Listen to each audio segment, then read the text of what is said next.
नमस्कार दोस्तों, स्वागत है आपका सीपी स्मार्ट क्लासेस में। दोस्तों आज के इस वीडियो में रोजगार से संबंधित खबरों पर चर्चा करेंगे रोज की तरह, और जितनी भी खबरें हैं उन सब पर विस्तार से चर्चा करेंगे। तो सबसे पहले 69,000 शिक्षक भर्ती की खबर लेते हैं, और इसमें 69,000 शिक्षक भर्ती में हाई कोर्ट ने बोल दिया है कि ऐसा कोई प्राविधान नहीं है जिससे कि शिक्षकों को काउंसलिंग के लिए रोका जाए। बात कर रहे हैं पहले से पढ़ा रहे उन शिक्षकों की जिनको एनओसी नहीं मिलने के कारण काउंसलिंग से रोका जा रहा था। तो हाई कोर्ट में याचिका उन लोगों ने दायर की थी, और वहां से हाई कोर्ट ने बोला है कि कोई प्रावधान नहीं है ऐसा कि आप काउंसलिंग से उनको रोकिए। काउंसलिंग के लिए एनओसी अनिवार्य नहीं है, अनिवार्यता हटा दी गई है। काउंसलिंग के लिए काउंसलिंग करवाना है, और काउंसलिंग करवाने के बाद जो ज्वाइनिंग लेटर मिलता है उसको रोकने की बात की गई है। उसको तब तक रोकना है जब तक कोर्ट का अंतिम फैसला नहीं आ जाता। और जो रिजल्ट देने की बात थी ये भी बोला गया था कि रिजल्ट आपको देना है और काउंसलिंग भी करवानी है। तो रिजल्ट तो दे दिया गया है ऑलरेडी, क्योंकि रिजल्ट में पता ही नहीं चल रहा कि कौन जो है चयनित शिक्षक पहले से है और कौन फ्रेश चयनित है। तो रिजल्ट तो दिया गया है। काउंसलिंग में रोका जा रहा था क्योंकि उनको एनओसी नहीं दी जा रही थी, और बिना एनओसी के काउंसलिंग हो नहीं रही थी उनकी। एक ही दिन काउंसलिंग हुई थी, ये कोर्ट में चले गए हैं। तो अब इनके पक्ष में ये डिसीजन आया है। सीबीआई की जांच एक और याचिका दाखिल। तो इसमें देखिए लिखा हुआ है कि सीबीआई जांच व परीक्षा निरस्त करने की मांग वाली याचिका इलाहाबाद हाई कोर्ट की लखनऊ बेंच में दाखिल की गई। याचिका 2 अभ्यर्थियों अजय कुमार ओझा और उदय भान चौधरी ने दायर की। याचिका में कहा है कि परीक्षा के दिन ही पेपर लीक के संबंध में एसटीएफ ने एक मुकदमा दर्ज कराया था। याचिका में परीक्षा निरस्त करने तथा एसटीएफ पर सरकार के दबाव में काम करने के आधार पर जांच सीबीआई से कराए जाने की प्रार्थना की है। इस पर शुक्रवार को सुनवाई हो सकती है।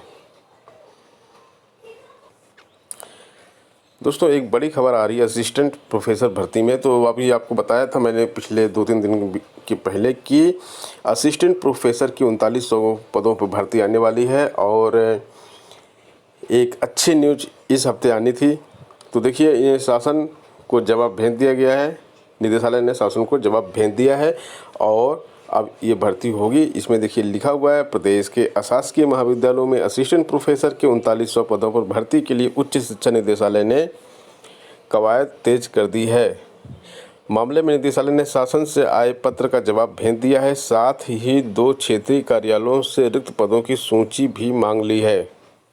क्षेत्रीय कार्यालयों से सूची आने और शासन से हरी झंडी मिलने के बाद निदेशालय की ओर से रिक्त पदों का अधियाचन उत्तर प्रदेश शिक्षा सेवा आयोग को भेज दिया जाएगा। तो ये जैसे ही अधियाचन वहाँ पर भेजा जाएगा तो वहाँ से नोटिफिकेशन इसका जारी किया जाएगा, यानी कि विज्ञापन जारी कर दिया जाएगा।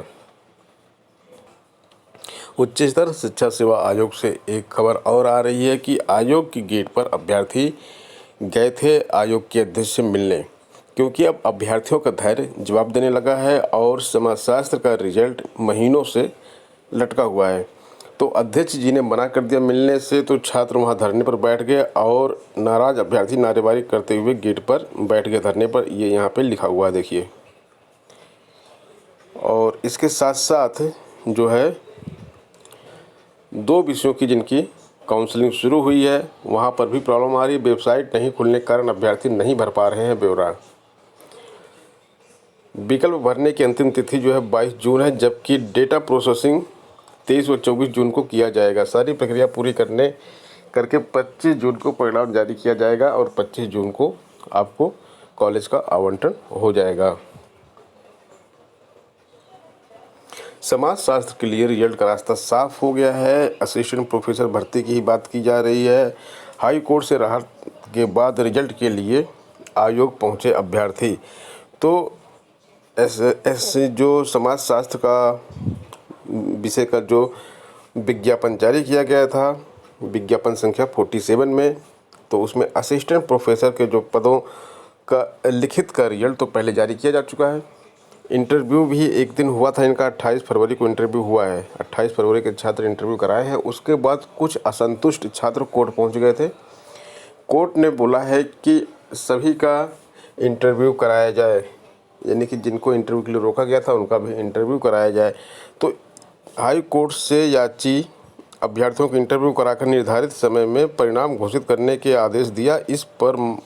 इस मसले पर समाजशास्त्र के अभ्यर्थियों ने बृहस्पतिवार को उच्चतर शिक्षा सेवा आयोग में जाकर ज्ञापन दिया और भर्ती प्रक्रिया जल्द पूरी कराए जाने की मांग को लेकर प्रदर्शन किया। देखिए, एक न्यूज़ ये भी है कि हाई कोर्ट ने पहले से पढ़ा रहे अध्यापकों को काउंसलिंग में शामिल करने का आदेश दिया है। ये और इसके साथ साथ जो मैं आपको बता चुका हूँ कि सीबीआई जांच व परीक्षा निरस्त कराने की याचिका भी पड़ गई है। यहाँ पे एक न्यूज़ और देख लेते हैं कि बीटीसी अभ्यर्थियों के आवेदन में संशोधन का निर्देश। हाई कोर्ट ने 69,000 सहायक अध्यापक भर्ती में शामिल अभ्यर्थियों के आवेदन करने के बाद स्क्रूटनी में बीटीसी के अंक बढ़ जाने के मामले में बेसिक शिक्षा परिषद को उसके अनुरूप आवेदन में संशोधन करने पर विचार का निर्णय लेने को कहा है। अब इसमें आगे ये भी लिखा है, कोर्ट ने कहा कि चूंकि स्क्रूटनी का परिणाम आने से पूर्व याची आवेदन कर चुका था, इसलिए इस तथ्य को ध्यान में रखकर निर्णय लिया जाए। मोहम्मद आज़ाद की याचिका पर सुनवाई करते हुए न्यायमूर्ति अभिनव उपाध्याय ने यह आदेश दिया। याची का कहना था कि उसने 2019 की भर्ती के लिए आवेदन किया था। बीटीसी में उसे 1162 अंक मिले थे। यह अंक आवेदन करते समय भरे थे। उसने बीटीसी परिणाम को स्क्रूटनी का भी आवेदन किया था। अब उसके अंक जो है 1168 हो गए, यानी कि 6 नंबर इनके बढ़ गए हैं। तो ये चाहते हैं कि 6 नंबर इनका ऐड कर लिया जाए और हाई कोर्ट ने इस दिशा में फैसला भी दिया है। उत्तर प्रदेश लोक सेवा आयोग ने ऑनलाइन आवेदन करने वाले अभ्यर्थी जो प्रवक्ता रसायन और प्रवक्ता फिजिक्स के लिए ऑनलाइन आवेदन किए थे, उनके संबंध में एक नोटिस जारी की है और ये बताया है कि अनिवार्य अर्हता धारित करने वाले जो छात्र हैं, लोक सेवा आयोग उत्तर प्रदेश को संबोधित करते हुए अपना जो है परंपरागत आवेदन पत्र भरकर सभी प्रमाण पत्रों की छायाप्रति लगाकर जमा करें और निर्धारित तिथि जो दी गई है वो 4/7/2020 तक व्यक्तिगत या फिर आयोग के गेट नंबर 3 पर इनको जमा करना है। दोस्तों, बीएड प्रवेश परीक्षा की बात कर लेते हैं।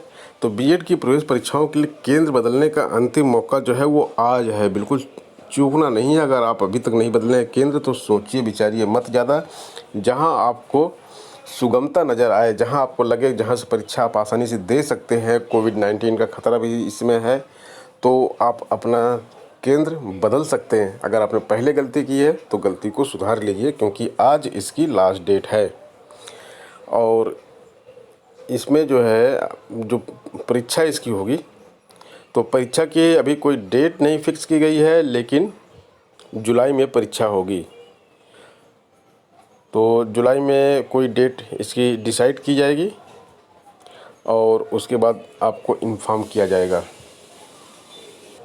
उत्तर प्रदेश लोक सेवा आयोग में जो जांच चल रही है उसको चयनित अभ्यर्थी प्रभावित कर रहे हैं और इसमें लिखा है कि गड़बड़ी की जांच 35 महीने से चल रही है। इतनी लंबी अवधि तक जांच करने के बावजूद सीबीआई ने किसी निष्कर्ष पर न पहुंचने से शिकायतकर्ता प्रतियोगी छात्र चिंतित हैं। प्रतियोगियों का मत है कि जिन परीक्षाओं की जांच चल रही है उसके चयनित मौजूदा समय प्रदेश के महत्वपूर्ण पदों पर काबिज हैं।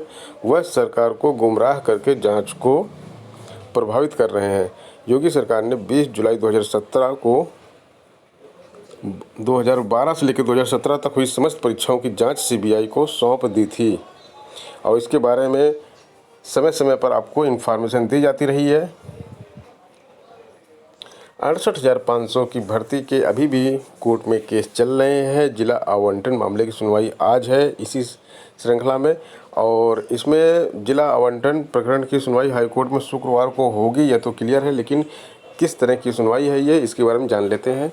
सफल अभ्यर्थियों की 2 जिला आवंटन सूची जारी हुई।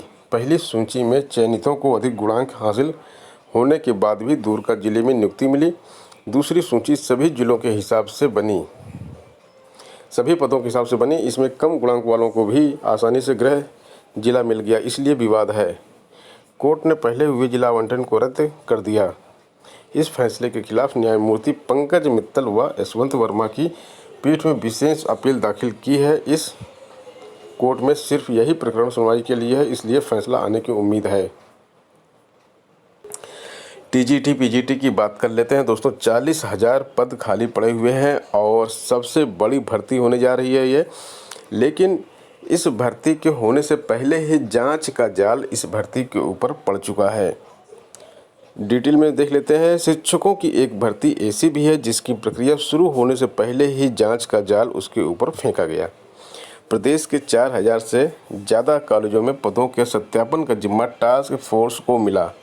1 साल हो रहा है लेकिन अब तक जांच के जाल में कितने पद हैं क्लियर नहीं है। ये सार्वजनिक नहीं हो सका है और न भर्ती का विज्ञापन जारी हुआ। एडेड माध्यमिक कॉलेजों में प्रवक्ता और प्रशिक्षित स्नातक शिक्षक चयन की ये भर्ती पदों के हिसाब से अब तक की सबसे बड़ी भर्ती है। तो इतनी बड़ी भर्ती नहीं आई कभी। छात्र इसका बेसब्री से इंतज़ार कर रहे हैं। इसका जो विज्ञापन जारी होना था, अक्टूबर 2019 में विज्ञापन जारी होना था और अक्टूबर के बाद अब देखिए करीब 9 महीना लेट हो गया है, ये इसका विज्ञापन अभी तक जारी नहीं हुआ। आवेदन की अंतिम तारीख थी विज्ञापन से 30 नवंबर तक। प्रवेश पत्र, लिखित परीक्षा से 10 दिन पहले लिखित परीक्षा, मई 20 में लिखित परीक्षा थी इसकी, यानी कि पिछले महीने इसकी लिखित परीक्षा हो जानी चाहिए थी। उत्तर कुंजी परीक्षा से 1 माह में। आपत्तियों का निस्तारण अक्टूबर 2020 तक। लिखित परीक्षा का परिणाम दिसंबर 20। अभिलेख सत्यापन साक्षात्कार जनवरी 21 तक। अंतिम चयन परिणाम सितंबर 21। चयनितों का कॉलेज आवंटन अक्टूबर 21। तो ये था इसका प्लान, लेकिन ये समय सारणी दरकिनार हो गई है क्योंकि जो जाल बिछा हुआ है इस समय वही नहीं क्लियर हो रहा है। क्योंकि जो वहाँ पर कितने पद हैं किस कॉलेज में, उसका ही हिसाब किताब नहीं मिल पा रहा है। एक खबर और देख लेते हैं। 69,000 शिक्षक भर्ती की। चंद्रमा की तलाश में कौशाम्बी में भी दबिश हुई है, लेकिन चंद्रमा यादव फरार हैं और वो पकड़ में नहीं आ रहे हैं। हो सकता है कि इनके ऊपर इनाम रखा जाए। अनामिका प्रकरण में पुष्पेंद्र जो थे 7 साल से हर काउंसलिंग में शामिल हो रहे थे और संदेह के घेरे में आई शिक्षिका का मांगा रिकॉर्ड। ये कासगंज जो है कस्तूरबा विद्यालयों के सभी कर्मचारियों के मूल दस्तावेजों की जांच के दौरान संदेह में आई शिक्षिका लक्ष्मी का रिकॉर्ड मांगा गया है। मैनपुरी के भूगांव में रहने वाली शिक्षिका लक्ष्मी ने बीएसए के नोटिस व चेतावनी के बाद भी इस शिक्षिका के दस्तावेज जमा नहीं कराए हैं। लक्ष्मी वर्ष 2016 से कस्तूरबा गांधी आवासीय विद्यालय राना मऊ आमापुर में पूर्णकालिक शिक्षिका के पद पर तैनात है। स्व प्रमाणित दस्तावेज के अनुसार लक्ष्मी ने 10वीं और 12वीं जवाहर नवोदय से की है। आगरा यूनिवर्सिटी से स्नातक की पढ़ाई की है। फर्जी शिक्षिका दीपिका सिंह के खिलाफ केस दर्ज हो चुका है। राजकीय उच्चतर माध्यमिक विद्यालय में डिडहिया में प्रभारी प्रधानाध्यापक दीपिका सिंह की नियुक्ति के फर्जीवाड़े का खुलासा होने पर DIOS ने बृहस्पतिवार को उसकी बर्खास्तगी की संस्तुति करते हुए कोतवाली में धोखाधड़ी समेत कई धाराओं में केस दर्ज कर लिया है। तो दोस्तों ये रही आज की सभी प्रमुख खबरें। मिलते हैं नेक्स्ट वीडियो में कुछ नई अपडेट्स के साथ। धन्यवाद।